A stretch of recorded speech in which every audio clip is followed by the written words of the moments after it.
there are two fundamental conditions that DRC looks to solve for. One are the stateless UDP situations. This is what's shown on the screen here. Imagine I have a multicast source, or more realistically, a NetFlow or a syslog source. I have multiple edge connects. So I've got EC 1, 2, and 3 here. Each one of them has a 100 meg link, 100, 100, 100. That's 300 meg total that they have available to them. These guys are going to connect through the service provider to EC4 on the right. This EC4 only has 100 meg. So if all three of these edge connects, 1, 2, and 3, each try to send toward EC4 at the same time at a rate of 50 megabits per second, that's 150 megabits per second of effective traffic. There's only 100 megabit per second downlink to the EC4 from the provider. Therefore, 50 megabits per second has to be dropped. And the challenge here is that if it's UDP in particular, there's no way to solve this. There's not a signaling mechanism. What we look to do here is overcome this situation, provide a mechanism by which an edge connect on the right over here, EC4, can signal to its peers, slow down. So let's look at what it does. So here we have our situation where I have 3 edge connects. There's some kind of UDP flow or something that's resulting in 50 meg coming into this edge connect all at the same time. We have 150 meg coming in. We have a 100 meg connection going toward our edge connect from our service provider. Something's got to give. 150 is greater than 100, therefore congestion and problems arise. Now, the way that this is handled, and this is an important note, the Edge Connect looks at 2 things to decide when to activate the DRC pushback mechanism. It looks at wait time, and it looks at QoS drops. Wait time is how long a packet sits in the Edge Connect, queued up, waiting to be transmitted. So if the link is full and a packet comes in, we'll buffer it up, and we'll try to wait for a slot in order to send that packet. The wait time is literally how long it waited before we could send it on. So if you have queuing, or if your internet, your shaper is full, your link is full, then you'll start to see wait time accumulate, and that will trigger the it'll trigger the DRC mechanism. The trick here, though, you have to slightly shortchange the Edge Connect shaper config, shave off about 5%. So because you don't want the traffic to get dropped here before it gets to the Edge Connect. So if you set the Edge Connect to 105 megabits per second, the shaper will never activate. There will never be any wait time. There will never be any QoS drops. Therefore, the DRC mechanism will not know that it needs to push back. So if this is a 100 meg link, you need to set the value here to a smaller number, to around 95 meg. This has always been the case with the Edge Connect. You need the shaper itself needs to be in charge of shaping, not the service provider. All right, so once you have the deployment page configured at, let's say, 95, that means the service provider is going to be able to send you a full 95 megabits per second of traffic in this case.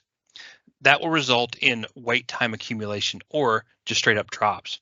Now you can go in the orchestrator, go to monitoring QoS shaper trends, and you'll see there's a report. It will give you per traffic class. You can select bandwidth, wait time, or drops. Wait time will appear just like what you see here. So if the wait time is above 50 milliseconds, this is currently hard coded. If 50 milliseconds or greater of wait time, then DRC will kick on and do some stuff. It will start working its magic. Or if we see drops, it will flatly kick on and start working its magic. And you can see that, like I said, in the shaper trends view. Now, the way it works is as soon as it sees drops or it sees wait time accumulation, it looks at all the flows and it computes an initial rate starting point. Basically, it takes the top flow in bits per second and it says, all right, everybody, all the peers that I'm talking to that have up active tunnels, it does not signal to idle tunnels. So for all the up active tunnels, it will push back. It will say, all right, I want you guys to set a per flow limit of, in this case, 45 meg. And so now the traffic gets limited to 45. We can see here that if it's 45, 45, 45, that's not enough. Like we've not backed off enough. So it will continuously monitor the wait time and the drops, and every second it will push back a little bit more. It will keep pushing back on the other edge connects until the wait time clears up. So that's why there's no setting to configure. You don't say how much to push back or any of that. You just say go, and it will work out. All right, I need to tell everyone to slow down a little bit. And it kind of like pumps the brakes. It says, all right, slow down. And as soon as it feels, as soon as EC4 over here feels that there is no longer any wait time, as soon as the rate coming in from the provider, notice here that we've pushed back enough, the per flow limit is now 30 meg. So it's 30 plus 30 plus 30 is 90. 90 is less than 100. Therefore, there's no drops and no wait time accumulating on EC4. So now EC4 is like, all right, I've reached equilibrium. Everything is good. It will stop pushing back. It will eventually relax the rate, and if it sees wait time accumulate again, it will push back again. So it will bounce. The Edge Connect sends this per flow limit. It sends the same exact limit to all of the peers. So it's fair in that regard. It sends this per flow rate limit 30 meg to EC1, 2, and 3.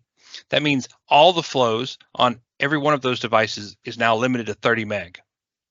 If that's 30 meg limit is not enough, then it will say, all right, fine, now you're limited to 25 and 20 and 15. It will keep going down until it sees that it's no longer experiencing wait time. It's no longer experiencing QoS drops. So imagine we have an initial rate of 10 meg. We make the adjustment, or we send that 10 meg rate to all of the peers, and then we say, are there any QoS drops? If there are QoS drops, then we do a fast decrement. It means we lower the rate a lot to catch up quickly. If we see there are no drops, but there are wait time greater than 50 milliseconds, then we say, all right, there are no drops, but the shaper is at greater than 50 milliseconds of wait time. If that's the case, then we do we say, is the shaper wait time decreasing or increasing? If it's decreasing, then we do a slow rate decrement. We push back just a little bit. If it is decreasing, then we just leave it alone. We leave the current rate where it is and continue on. If the shaper wait time was not greater than 50 milliseconds, then we start increasing the rate. So the state machine is continuously running all the time, and the effect of it is what you see on the screen here. So imagine that a condition starts right here where there's way more traffic than it can be processed. So we have a lot of QoS packet expired ingress. So we're receiving way more packets than we can process. So DRC detects this condition, and you can see it drop like this little chunk, and then another one, and another one. This is this state machine going through its process and pushing back. You can also see this little stairs, so it's pushing down. It's pushing back until it reaches the point at which we're not queuing, we're not dropping packets, and that's this point. Now you can see that it will sit there for a while, and eventually it will sort of let off the brakes. It'll say, all right, if I let go of the rate, if I allow the rate to increase, will I start experiencing drops again? You can see that you do. It hits this limit, and so this is the effect that you get, is that it'll have this sort of bumping effect where it hits the max rate that it can get to, and it'll just bump along. And instead of having catastrophic TCP collapse or having individual applications get starved out or individual flows get starved out, you'll have this relatively smooth. There's still going to be some drops. There's still going to be some queuing from time to time, but you'll get a relatively smooth bandwidth chart along the way. Turning on DRC is just a simple checkbox. It's in the shaper. Click the inbound button right here. You will see that there is a enable dynamic rate control checkbox.